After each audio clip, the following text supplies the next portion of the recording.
একের পর এক এইভাবে শহর থেকে মেয়ে কিডন্যাপ হচ্ছে, আর আমরা পুলিশ প্রশাসন কি মশা মারতে আসি? কিছু একটা করতেই হবে। সরকার আমাদের হাতে মাত্র 20 দিনের সময় দিয়েছে, এর মধ্যে কিডন্যাপারকে ধরতেই হবে। যে পারবে তাকে সরকার থেকে প্রমোশন দেওয়া হবে। স্যার, জরুরি রিপোর্ট। সাদাপুর থেকে কারিম সাহেবের মেয়ে সাদিয়া নিখোঁজ। উনি থানায় এসে বড় ঝামেলা করার হুমকি দিচ্ছেন স্যার। কি হয়েছে তোমার? চিন্তাগ্রস্ত মনে হচ্ছে। কোনো কিছু গন্ডগোল হয়েছে নাকি?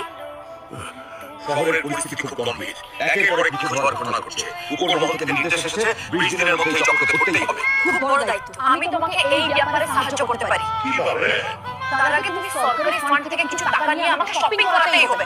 স্যার, আমাকে সরকারি ফান্ড থেকে কিছু টাকার ব্যবস্থা করে দিন, অপারেশনের কাজে লাগবে। হালকা ভেবেচিন্তে বলছেন তো? Yes sir. ও, এই নাও তোমার শপিং। তুমি বলার চেয়েও বেশি এনেছি। আইডিয়া কিন্তু ভালো দিতে হবে, প্রমোশন বলে কথা। ঠিক আছে, আমি তোমাকে দিচ্ছি।